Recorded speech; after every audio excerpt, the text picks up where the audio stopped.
No sé cuántas veces he contado esta historia, y aún así, cada mayo vuelvo al mismo olor de copal, al mismo repique de campanas y al mismo murmullo que se junta al amanecer cuando el pueblo despierta para el rosario de la aurora.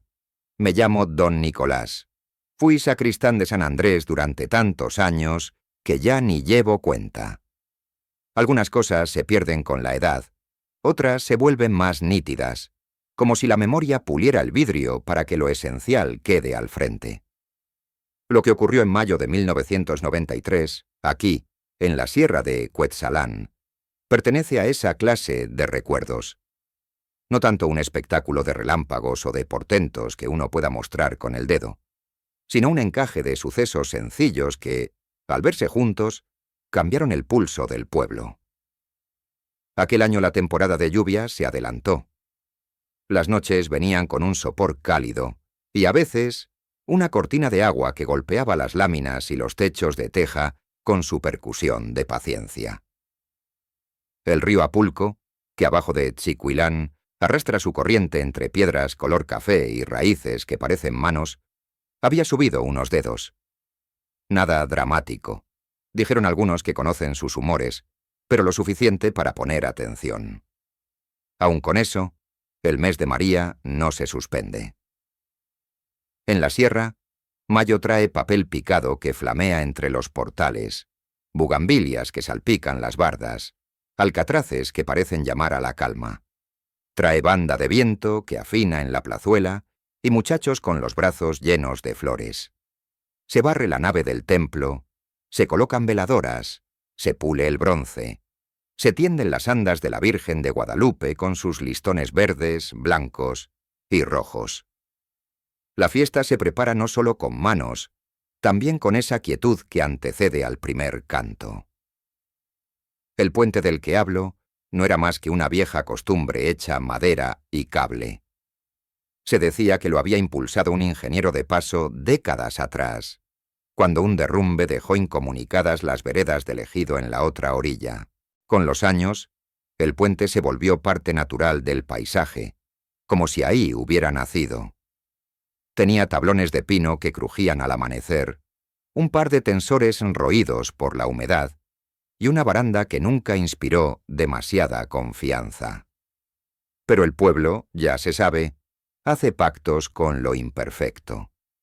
Lo cruzábamos para llevar café, maíz, noticias y, en mayo, para llevar la imagen de la Virgen, porque el recorrido de la procesión es también una forma de recordar que la fe, si no pisa el polvo de los caminos, se vuelve idea sin carne. Desde principios de mes, don Tacho, mayordomo de ese año, revisó el orden de la marcha. Dijo que los niños y los viejos cruzarían en el centro del grupo, que los cargadores de la imagen cuidarían el paso, que nadie se amontonara. Padre Hilario, que tenía voz de homilía y manos de campesino viejo, pidió prudencia. No hubo sermones, solo un acuerdo de miradas. Doña Carmen, vecina de todos y comadrona de media vida, puso un puñado de sal en un pañito, por si acaso. Lupita, joven madre con un rebozo azul marino y un bebé de semanas, se acomodó cerca de las andas. No por protagonismo, sino por ese impulso de acercar lo frágil a lo que consideramos seguro. Don Melitón, comisariado del ejido, pasó temprano a contar cabezas. No todos eran del pueblo. Algunos llegaron desde más arriba, otros bajaron desde la neblina que cubre las lomas, de esos que traen en la mirada una mezcla de cansancio y promesa. La tarde anterior al gran día, un aguacero atravesó el valle. Al amanecer, el cielo se abrió como si en la sierra los milagros, cuando los hay, prefirieran la discreción de la luz limpia. El aire olía a hoja mojada. El Apulco por debajo corría con vigor, sin violencia. Algunos dicen que ya desde la madrugada se escuchaba un quejido en los cables del puente, algo así como una voz de metal cansado. Otros aseguran que los tablones, al ser pisados por los primeros hombres que revisaban, dieron señales de fatiga. En la memoria de cada uno Los signos aparecen donde pueden ser vistos. En la mía, hubo una mezcla de confianza y una punzada de cuidado, la misma que acompaña a los que abren la iglesia antes de que cante el gallo. La procesión partió entre incienso y cantos. No hubo prisa. El pueblo, cuando camina junto, encuentra un ritmo que no se aprende, se hereda. El estandarte adelante, la banda detrás marcando el paso con piezas antiguas, el rezo que sube y baja como mar en miniatura. En las andas, la Virgen lucía un manto que alguien bordó con paciencia. A los pies, rosas de 1000 tonos. Al llegar a la boca del puente, el murmullo cambió de color. El vacío del río, visto desde arriba, siempre impone una distancia en el alma. Se ordenaron filas de a dos, los cargadores ajustaron el hombro, la baranda tembló con su leve terquedad. Yo me quedé al inicio, con padre Hilario a mi lado. No había necesidad de palabras. Primero cruzaron los niños, delgados como flautas, los ojos muy abiertos. A su lado, abuelas con su paso de tierra. Luego la comitiva central con las andas. El primer tramo se sintió dócil, el segundo devolvía un crujido grave. A mitad del puente, una aspa metálica emitió un chasquido que no recuerdo haber oído jamás, una especie de tos del acero. El grupo se detuvo apenas un parpadeo. El tiempo, en esos momentos, se vuelve terciopelo grueso. Entonces, un tablón cedió con un gemido que pareció de animal herido, y se abrió un hueco del tamaño de una tinaja. Algunos dicen que el viento, de pronto, se aquietó. Otros aseguran que el río, por debajo, desaceleró su prisa como si el agua hubiera recordado algo. Yo, que no tengo ojos para lo invisible, vi otra cosa. Los cargadores no soltaron las andas. El peso, lejos de empujarlos a la precipitación, los ancló como raíces. Lupita, que pisó madera floja, resbaló en su inseguridad, y aún así su rebozo sostuvo al pequeño contra el pecho con una firmeza que no sé de dónde vino. Doña Carmen detrás extendió su mano con esa calma que poseen las mujeres que han visto nacer y morir sin reclamarle a nadie. Padre Hilario, a mi lado, elevó el rostro, sin gesto teatral, solo con la gravedad de quien ha aprendido a dejar que el corazón diga su propia oración. El hueco en el piso del puente obligó a improvisar. Se formó un corredor humano, hombro con hombro, que guió a los que venían atrás para que pisaran en sitio seguro. Algunos se quitaron los guaraches para sentir mejor la madera. Otros se aferraron a la baranda, sabiendo que no era mucha garantía. La Virgen en sus andas avanzó a un ritmo de respiración, con esa cadencia de quien conoce el paso de los esfuerzos. Testigos aseguran que la imagen pesó más en ese tramo, como si se hiciera piedra para hundir los pies de los suyos. Otros dicen lo contrario, que se volvió liviana para que los hombros no se quebraran. Así somos.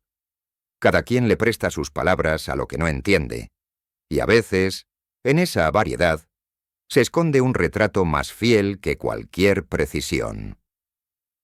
El puente no se vino abajo de un golpe. Se fue deshilando por puntos. Una segunda tabla reventó en astillas. Del lado oriente, la baranda soltó un alambre que pegó en el aire con chasquido de latigazo. Los tensores cantaron su queja.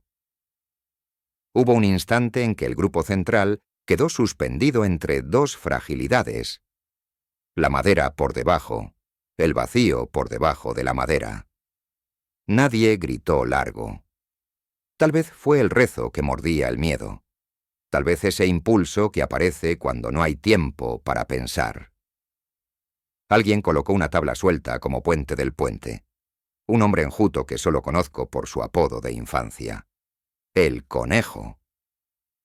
Pisaron uno a uno, como si contaran escalones de una casa invisible. Ya cerca de la orilla, donde la estructura estaba menos cansada, el paso se aceleró lo justo. Los niños ya estaban en tierra firme. Lupita, pálida como la leche, puso la planta completa sobre el último tablón y se dejó llevar por la mano de doña Carmen. Detrás, los cargadores dieron 3 pasos largos y sueltos, como los que uno da cuando llega a casa y suelta el peso sin soltarlo del todo. Hubo un chasquido final, profundo, como si el puente exhalara aire viejo, y parte del tramo central se desplomó contra la corriente con una dignidad rota. Nadie cayó al río. ¿Nadie? Quedaron astillas flotando como hojas que no encuentran árbol. Los rezos pasaron del murmullo a la gratitud, de la tensión a ese silencio que a veces suena más fuerte que cualquier canto.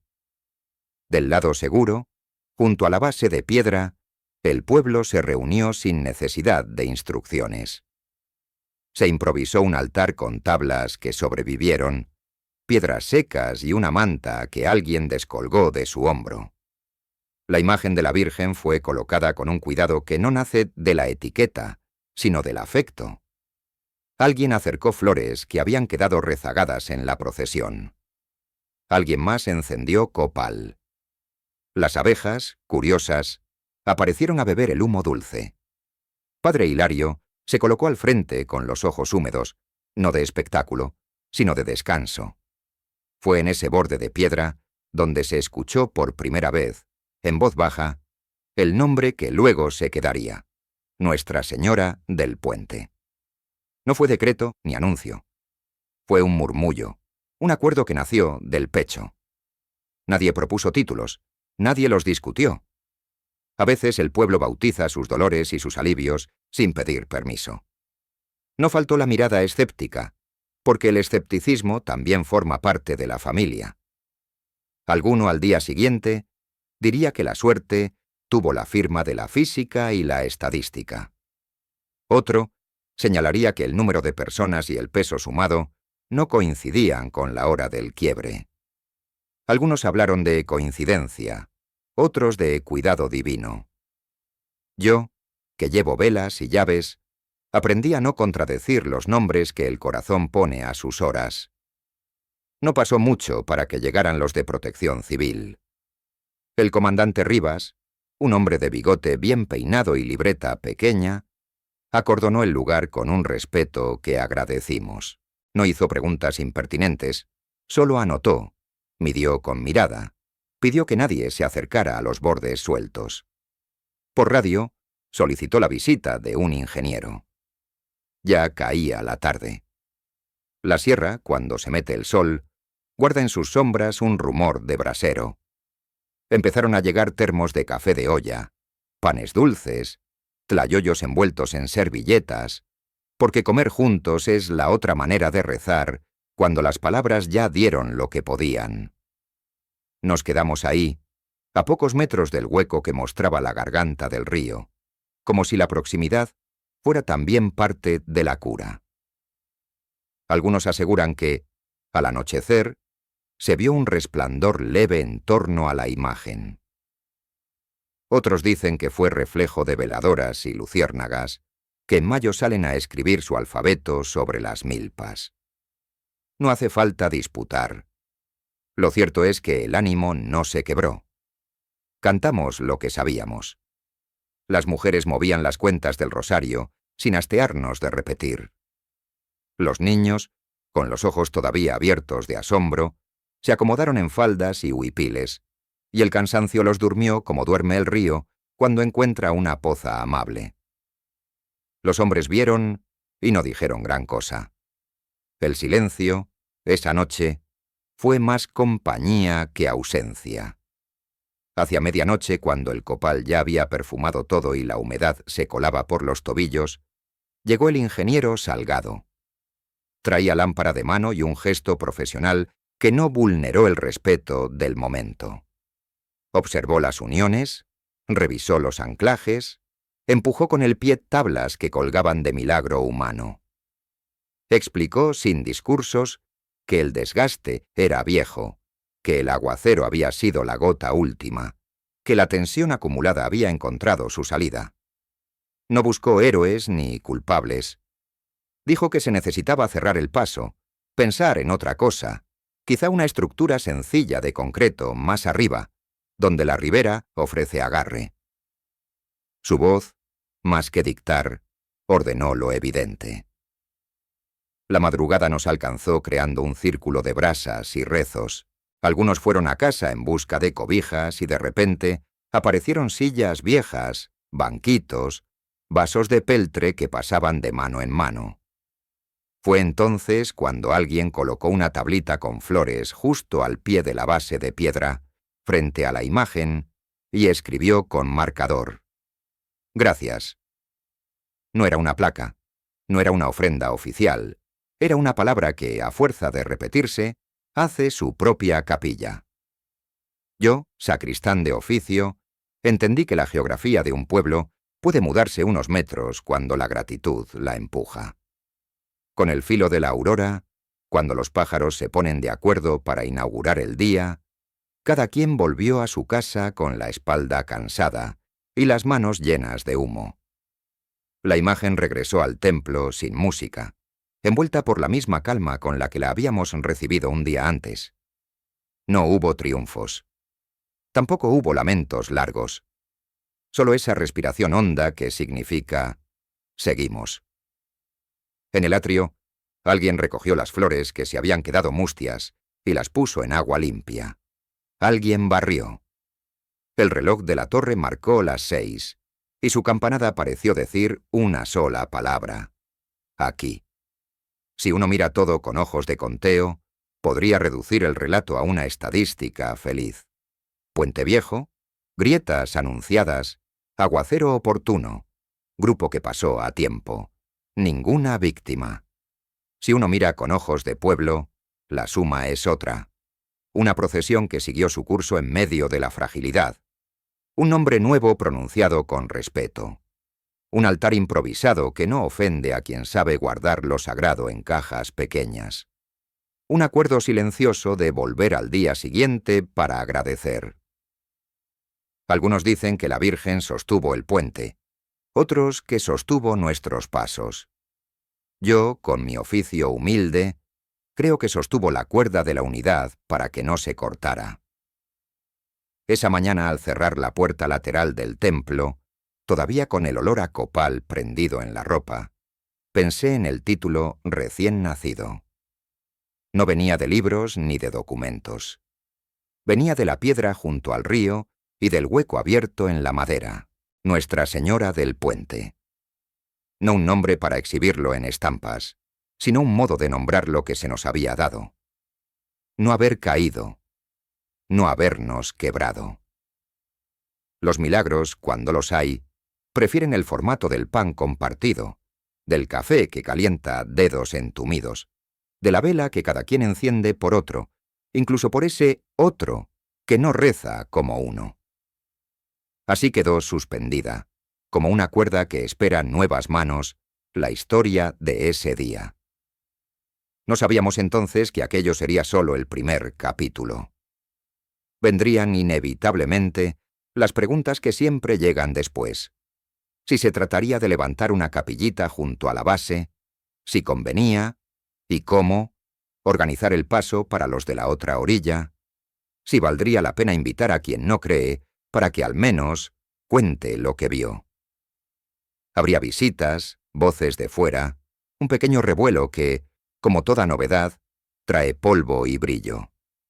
Pero esa es otra parte.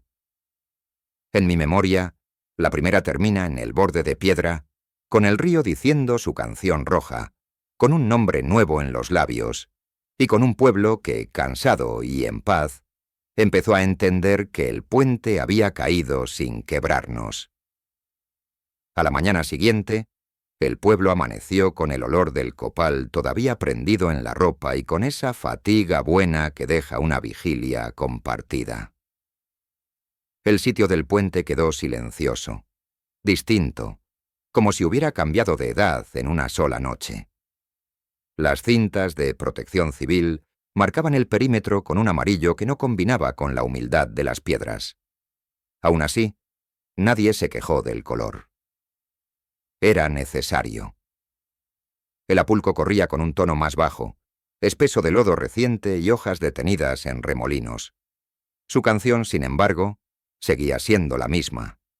Un rumor grave que se escucha mejor cuando el alma ha pasado susto. Los primeros en llegar fueron los del mismo barrio, con cubetas para retirar astillas y tablones sueltos, no por valentía necia, sino por ese reflejo antiguo de ordenar la casa después de una sacudida. Don Melitón, con la gorra deslavada de siempre, tomó nota de quiénes estaban, no por control, sino para saber a quién llevar café más tarde. Las mujeres, que saben habilitar un altar con casi nada, levantaron un pequeño resguardo con flores y una tela limpia frente a la base de piedra que no cedió. La tabla con la palabra «gracias» siguió donde la habían dejado, y a su lado empezó a crecer un jardín de cosas pequeñas. Listones, piedritas lustrosas, 2 mazorcas, una figura de lámina con forma de corazón, un ramito de bugambilia que perdió el brillo y luego lo recuperó en agua. Al mediodía la noticia ya había subido y bajado cerros. Llegaron gentes de Xochitlán y de Jonotla por ver el hueco en la madera. Otros bajaron de San Miguel Chinacapán, acostumbrados a caminar con sol, nube y neblina en el mismo trayecto. Algunos murmuraron el nuevo nombre con cuidado, como si al pronunciarlo fueran a despertar a alguien que todavía dormía. Nuestra Señora del Puente. No hubo regaños. La fe del pueblo conoce sus ritmos y a veces necesita nombrar para poder agradecer. Otros, que no suelen corazonarse con facilidad, se plantaron con brazos cruzados a calcular medidas con la mirada. Uno pensó, sin decirlo, que la física había hecho su trabajo. Nadie se ofendió. En la sierra, la duda y la piedad han aprendido a sentarse en la misma banca. El comandante Rivas instaló un pequeño puesto con una sombrilla verde. Tomó bocinas prestadas del salón ejidal para avisar que el paso quedaba cerrado en definitiva. Un par de jóvenes con chalecos anaranjados se turnaron la guardia para evitar curiosidades peligrosas. A media tarde el ingeniero Salgado regresó con cinta métrica, libreta grande y lámpara más seria que la de la noche anterior. Observó los anclajes como quien lee cicatrices. Habló de tensores fatigados por años de lluvia, de madera que había dado más de lo que prometía, de la necesidad de un cruce nuevo en sitio menos angosto, unos metros arriba, donde la orilla ofrece roca viva.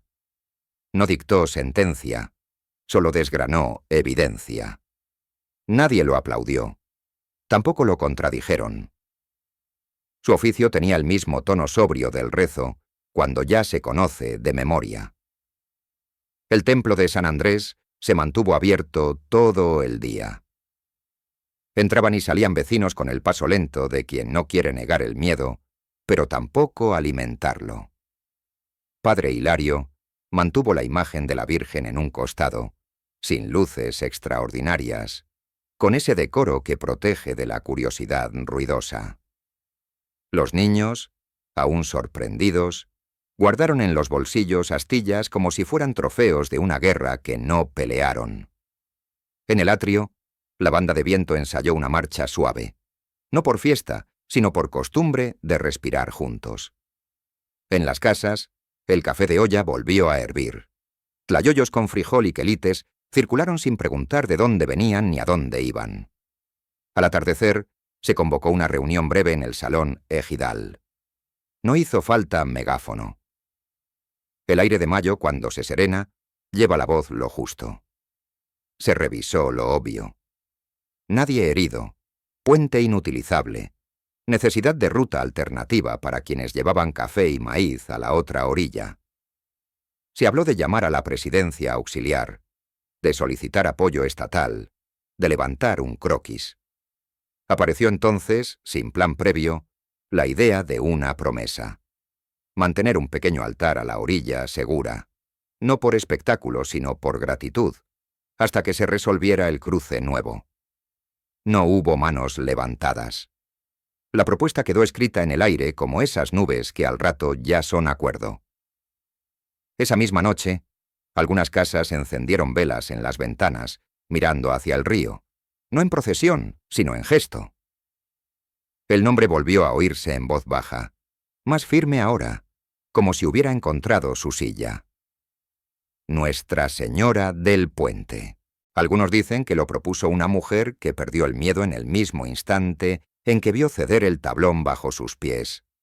Otros aseguran que fue un muchacho, el Conejo, que colocó una madera suelta para que pasara la gente. Testigos aseguran que el título apareció sin dueño, como aparecen las canciones viejas cuando nadie las llama, y sin embargo, todos saben la letra. Los días siguientes trajeron visitantes con rezos cortos y pasos largos. Un locutor de radio comunitaria se acercó con micrófono modesto, presentó la historia sin adjetivos grandilocuentes, con esa sobriedad que la sierra agradece. Un periódico de Puebla Ciudad envió a un reportero que tomó fotografías del vacío y del altar. No hubo poses. La imagen no salió al atrio para retratos. Se quedó en su sitio, sin permitir que el asombro se convirtiera en espectáculo. Padre Hilario, sin discurso ni sombra de regaño, dejó que las cosas siguieran su curso de pueblo. Recoger, agradecer, planear. El ingeniero Salgado entregó una hoja con apuntes que nadie guardó como sagrada, pero todos escucharon con atención. Mencionó alternativas. Una pasarela de concreto armado a cierta distancia del cauce central, sin tentar la parte erosionada. Cimentación sobre roca madre. Barandal sencillo pero firme. Mantenimiento anual antes de las lluvias. Sugirió rutas temporales por veredas altas, más largas pero seguras. Explicó con la paciencia más técnica que devota que el azar no reemplaza la estructura. Nadie aplaudió. Nadie necesitó hacerlo. El bosque, cuando se le habla con respeto, devuelve silencio preestablecido. Mientras tanto, el altar improvisado empezó a parecerse a una capillita sin paredes. Milagritos de lámina aparecieron sujetos a la tela. Piernas, corazones, un pecho pequeño que alguien colgó por un hijo.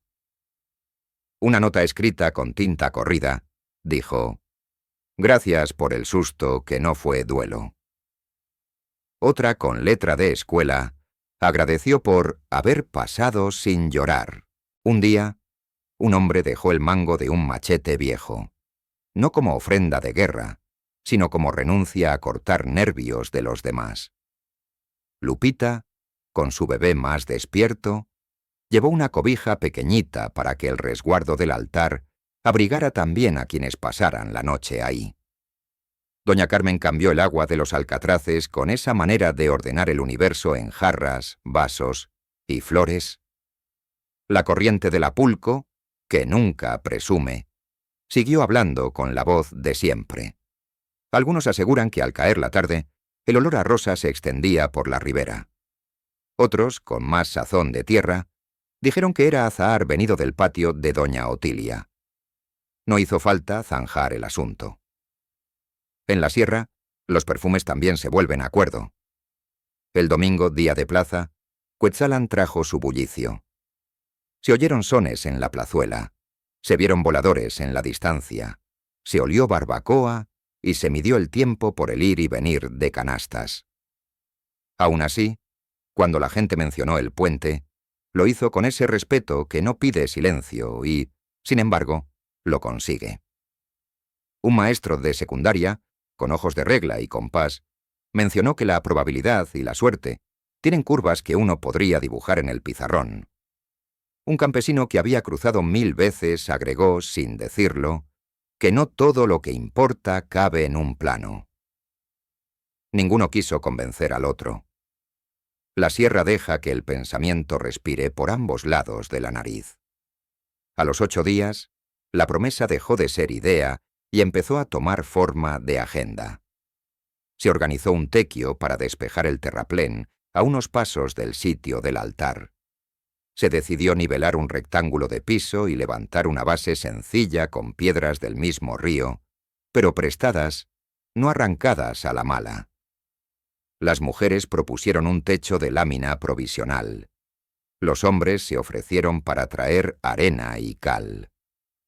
Los jóvenes, que miran lejos, sugirieron plantar bugambilias y un par de naranjos para que, con el tiempo, dieran sombra y estación. Nadie discutió el color de las paredes que aún no existían. Quizá porque todos sabían que, cuando llegara el momento de pintar, el blanco iba a imponerse por razones que no requieren asamblea. Padre Hilario habló de prudencia litúrgica sin pronunciar un solo no. Explicó con ejemplo, más que con frase, que una capilla no nace porque alguien lo decrete, sino porque un pueblo la cuida.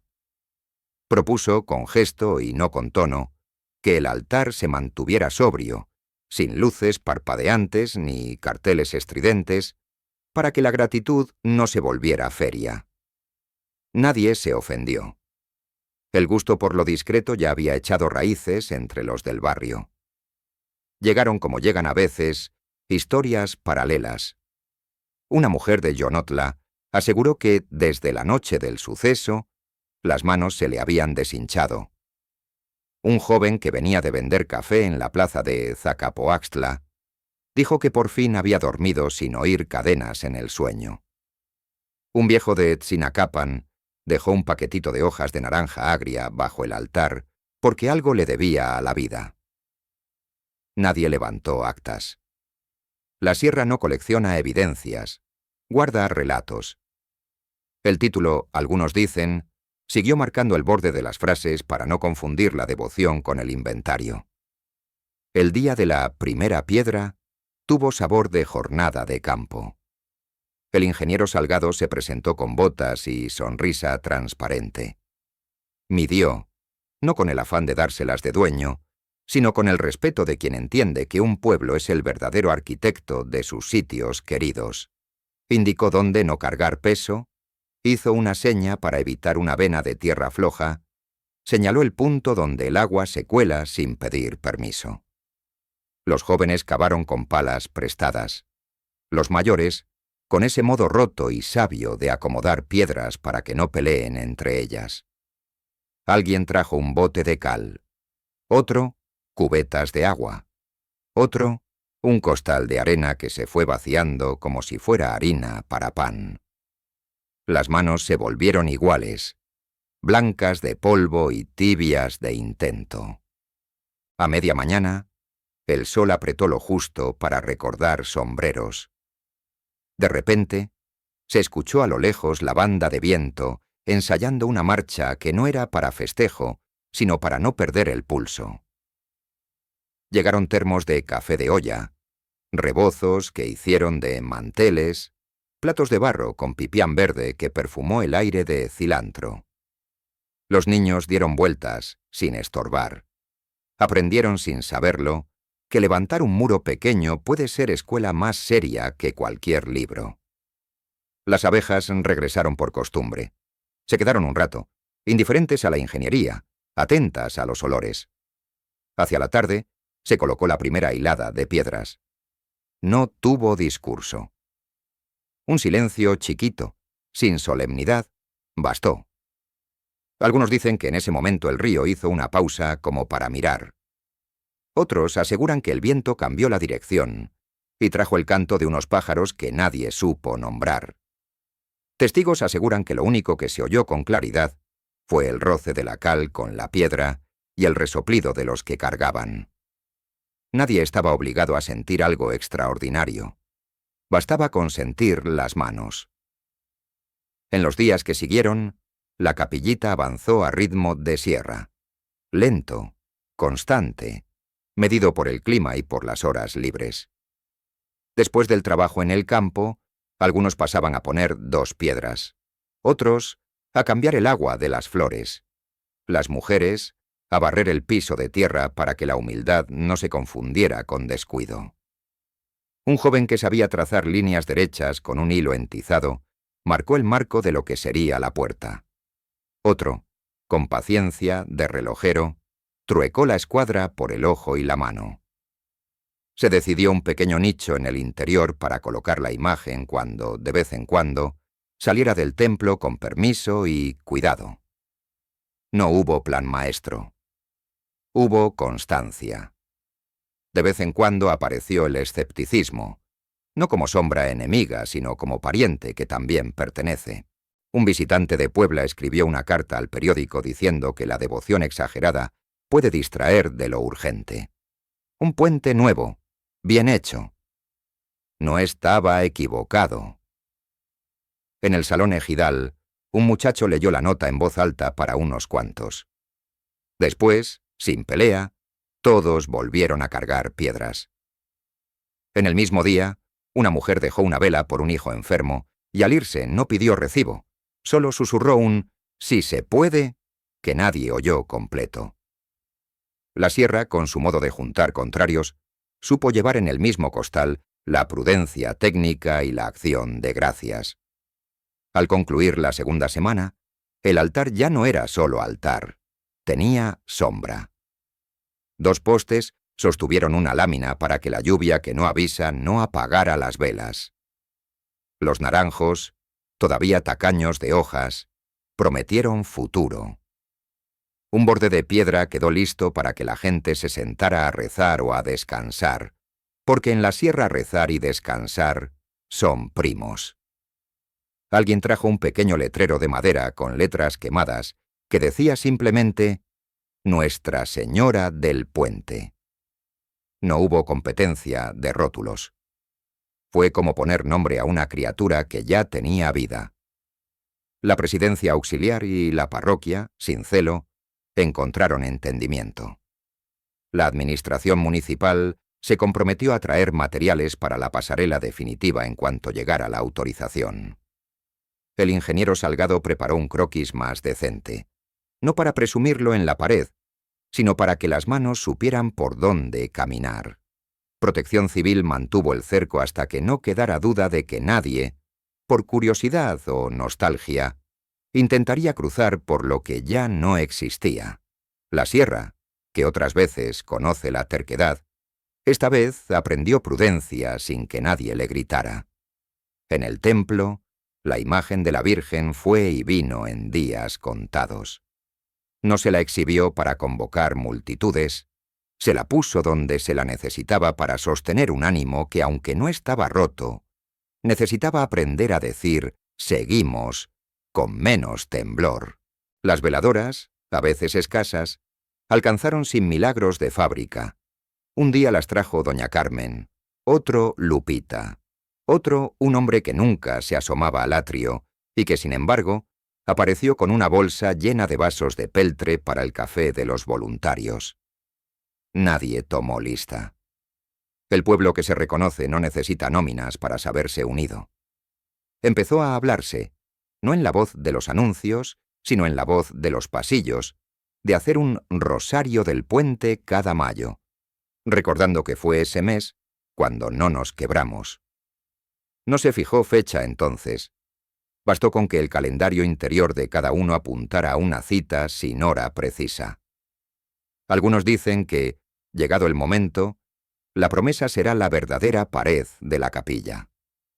Otros aseguran que la pared será de cal y canto, y que lo que sostiene es la costumbre. Testigos aseguran que, sea cual sea el material, lo que se estaba levantando allí no cabía entero en la construcción. Así pasaron las primeras semanas, entre andamios pobres y decisiones sobrias, entre visitas de curiosidad y visitas de agradecimiento, entre el rumor del río y el ruido apagado de las herramientas. Yo, que había sido sacristán por tantos años y que conocía el peso de las llaves, entendí que también hay llaves sin metal, la del acuerdo sin firma, la de la paciencia sin reloj, la de la gratitud sin altavoz. En la libreta pequeña donde apuntaba las velas encendidas y las flores cambiadas, agregué una línea nueva: promesa en marcha. No tenía destinatario. Bastaba con que yo lo supiera para no olvidar. Al cerrar esta parte del relato, la capillita tiene cimientos. El nombre descansa sin prisa en la madera del letrero. El río ya no ladra, solo canta. El croquis del cruce nuevo espera sello y papel, como esperan los campos la primera lluvia que de veras cuenta. El pueblo ha aprendido a pasar por la orilla sin asomarse al vacío por curiosidad. Las noches junto al altar se han vuelto más cortas. No por falta de vela, sino porque el miedo, cuando se lo comparte, adelgaza. Mayo sigue en su curso, la sierra en el suyo, y uno, al mirar el hueco donde antes hubo tablones, vuelve a entender que hay caídas que no terminan en el suelo y que, sin embargo, dejan huellas más hondas que una cicatriz. Pasaron los días del polvo y la cal hasta volverse costumbre. La capillita, que primero fue sombra y piedra prestada, tomó cuerpo sin prisa. Un domingo se alisaron las juntas. Otros encalaron las paredes por dentro y por fuera, hasta que la luz de la mañana rebotó como si encontrara espejo de leche. El techo provisional resistió 2 aguaceros más, y luego cedió su lugar a lámina mejor puesta, con caída suficiente para que la lluvia no se quedara pensando arriba. El nicho, trazado con reglas sobre la pared del fondo, recibió un reborde sencillo de madera curtida. En el piso, un rectángulo de cemento liso evitó que el barro entrara en los meses pesados. 2 macetas con alcatraces aprendieron a abrirse en silencio. Los naranjos, que al principio parecían promesas escritas en palo, soltaron hojas nuevas. El verde se quedó. Al altar siguieron llegando exvotos mínimos. Una lámina en forma de oído, otra de corazón, una pieza de cobre sin dibujo que alguien colgó diciendo nada. Un marquito de madera sostuvo una nota vieja. Gracias por el susto, que no fue duelo. El letrero, Nuestra Señora del Puente, pasó de tabla a madera más firme, y con el mismo pulso se quemaron las letras para que resistieran al sol. No hubo lámparas de feria ni pintura chillona. La capilla insistió en parecer lo que era, sitio de gratitud sobria. Mientras tanto, en la otra orilla del asunto, el croquis del paso nuevo dejó de ser papel y empezó a ser hierro y piedra. Protección Civil mantuvo los bordes cerrados. Las máquinas llegaron sin ruido excesivo, como si hubieran aprendido el tono del pueblo. Se eligió el punto donde la ribera ofrece roca viva y se colaron pilas con paciencia de receta. 2 vigas tendidas con cálculo sencillo marcaron la pasarela. Concreto, acero, barandal honesto, piso sin vanidad. El ingeniero Salgado, que no prometía más de lo que veía, caminó el encofrado antes del colado final y, al terminar, golpeó con el nudillo la baranda para oír su respuesta. Sonó a cosa bien hecha. El río no aplaudió. Siguió su camino. El día de la entrega, nadie cortó listones largos ni llenó el aire de discursos. La presidencia auxiliar y el municipio cumplieron trámite. El comandante Rivas revisó señales y, al atardecer, los primeros pasos cruzaron con la extraña sensación de pisar lo que antes era vacío. La gente bajó la vista por costumbre. Después, alzó la cabeza para reconocer el cielo que siempre estuvo. La capilla, unos metros abajo, guardó sus velas y prendió otras. Parecía mirar sin ojos la línea nueva que permitía volver a llevar café y maíz sin borde frágil. Nadie olvidó el sitio viejo. Los huecos, cuando no tragan, enseñan. En mayo siguiente, el Rosario del Puente se hizo jornada entera. No hubo invitaciones impresas. La memoria bastó. Se comenzó en el templo de San Andrés, con la quietud acostumbrada del amanecer, y se bajó hasta la capilla blanca, que ya olía a cera y a zahar. El recorrido no quiso ser espectáculo.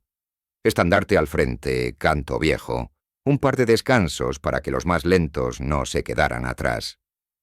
La banda de viento guardó silencios largos y tocó solo al final, en tono bajo, como quien acompaña una bendición sin pronunciarla. Se dejaron flores, se barrido el piso, se cambió el agua. Algunas casas encendieron velas en las ventanas mirando hacia el río, repitiendo el gesto del primer año sin necesidad de recordatorio. A partir de entonces, cada mayo tuvo su Día del Puente. Un último sábado, sin fecha fija, bastó. Hubo mañanas de sol limpio y años con neblina terca. En todos la palabra gracias siguió encontrando mesa. Los naranjos dieron fruta en la tercera vuelta. Algunos llevaron gajos al altar, no para adornarlo, sino para compartir el sabor con los que trabajaban. La bugambilia trepó con discreción y aprendió a sombrear la entrada cuando el sol se inclinaba. La capilla, que no fue bautizada con campana, recibió un tañido discreto cuando alguien colgó un hierro curvo de un alambre y lo golpeó con varilla. Anunció únicamente lo que hacía falta. Comienzo del rezo, final del rezo, lluvia cerca. Con el tiempo aparecieron relatos sueltos. Una mujer de Yonotla aseguró que sus manos, que un día amanecían rígidas, se ablandaron después de dejar una vela.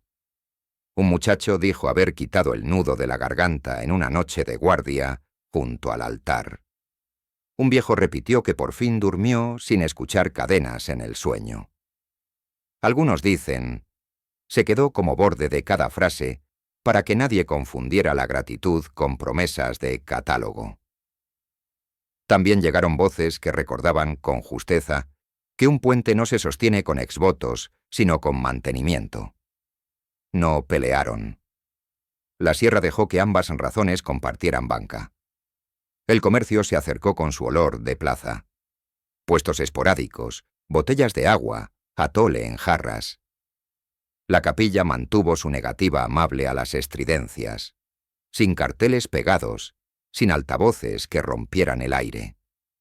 El sitio aceptó lo que no lo calentaba demasiado y rechazó, sin regaños, lo que pretendía convertir la memoria en mercado. Los forasteros encontraron el letrero y entendieron que la foto pedía silencio alrededor. Yo, que había llevado décadas de llaves en el bolsillo, empecé a olvidar dónde dejaba el manojo y a recordar mejor los días puntuales. El primero del hueco, el de la primera piedra, el del paso firme sobre la baranda nueva. En la sacristía, las manos jóvenes aprendieron a anotar flores y velas sin preguntar por qué el libro guardaba líneas antiguas. Les entregué cierta tarde un atadito de clavos, una escobita corta y un consejo sin frase. Atender lo pequeño. Fue la manera de salir despacio, sin puertas cerradas. A la capilla llegaron también quienes rezan de otra manera. Un vecino que no acostumbraba el atrio se sentó en la piedra a escuchar el río. Un visitante colocó una flor sin hacer la señal de la cruz. Otro, que venía de vender café, dejó un puñado de granos en una bolsita de manta. Nadie escribió normas. El respeto se encargó de dar formato. Testigos aseguran que ese cruce de gestos, tampoco estrepitoso, fue la mejor pared invisible que ganó el sitio. En un aniversario, un pintor de San Miguel Tzinacapan donó un pequeño retablo con la escena de las andas sobre tablones cansados y el borde de piedra al fondo.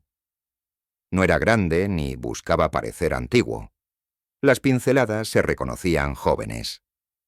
El retablo se colgó a un lado, sin quitarle lugar al nicho. Un niño que entonces apenas alcanzaba la repisa crecería años después para contar la historia a quienes bajaran con curiosidad. No sabía que los relatos, como los árboles, fijan raíces mejor cuando se los riega con pausa. La pasarela recibió con el paso de los años su parte de cuidado. Pintura en el barandal, cambios de tornillos, limpieza de hojas antes de las lluvias. Se volvió rutina de buen gobierno local. Ningún canto, ninguna vela, reemplazó la grasa en las uniones. Del mismo modo, la capilla recibió su escoba, su jarra y su cal nueva cuando la pared lo pidió. La gratitud también tiene mantenimiento. Vinieron temporadas de alivio y temporadas apretadas. Hubo una sequía que agrietó patios. Llegaron aguaceros que probaron techos. Algunos se enfermaron y volvieron. Otros se fueron. El rosario del puente no faltó. Los niños de antes empujaron carriolas y, más tarde, subieron al barandal nuevo con prudencia ya aprendida. La memoria dejó de arder y se volvió brasa. No quema, pero calienta. De cuando en cuando, un periodista preguntó si lo ocurrido aquel mayo de 1993 fue un milagro. La capilla, sin boca, no respondió. El pueblo repitió su modo de siempre. Algunos dicen, testigos aseguran. La palabra milagro quedó flotando como hoja que el río acepta sin hacer ola. Para muchos, bastó la aritmética del resultado. Nadie se cayó, nadie se quebró. Para otros, el centro estuvo en el modo, un pueblo que supo cruzar entre dos fragilidades sin arrancarse los hombros. Ese acuerdo, sin firma, sostuvo el título que nació en voz baja y se quedó en madera. Nuestra Señora del Puente. Yo envejecí al ritmo de la sierra. Un día, a la hora tibia en que el sol se dobla, bajé a la capilla lenta y me senté junto al naranjo. Respiré el olor de la cal y el azahar y dejé que el río hiciera su trabajo secreto. No busqué señales. Miré la baranda del paso nuevo, la pintura algo gastada, la dignidad del concreto sin adornos. Miré el nicho limpio, la cera derretida vieja raspada con paciencia, el retablo de pincel joven. Pensé en las tablas que un día se abrieron y en la cuerda invisible que nos sostuvo entonces y después. Hay puentes que se construyen con hierro. Hay puentes que pasan de hombro en hombro sin colgar de nada. Llegó otro mayo y con él el murmullo del Día del Puente. El estandarte volvió a bajar. Los pasos buscaron sombra. La banda guardó sus silencios. Las velas prendieron sin prisa. En la piedra, un letrero de letras quemadas seguía diciendo lo que había que decir. No hacía falta más. El río, si pudiera escribir, anotaría lo mismo. Que aquel día se contuvo un instante. O que nosotros aprendimos a cruzarlo de otro modo. Las dos frases no se contradicen. Viven juntas en la memoria, como tantas cosas de la sierra. Cuando el rezo terminó, el hierro curvo sonó 3 veces. No fue llamado a fiesta, fue una despedida breve. Se barrió el piso, se cambió el agua, se quitaron los pétalos marchitos. El último en irse apagó la vela que quedaba. Quien pase mañana encontrará la capilla blanca sin ruido, el naranjo con sombra breve, la pasarela esperando pasos, y quizá la sensación de que no todo lo que importa requiere campanas grandes. El nombre ya sin estreno seguirá en la madera. Y la historia, ese es su trabajo, seguirá siendo contada en voz baja. La de un puente que cayó sin quebrarnos. La de una señora que muchos nombran y pocos discuten. La de un pueblo que aprendió a decir gracias sin reclamar.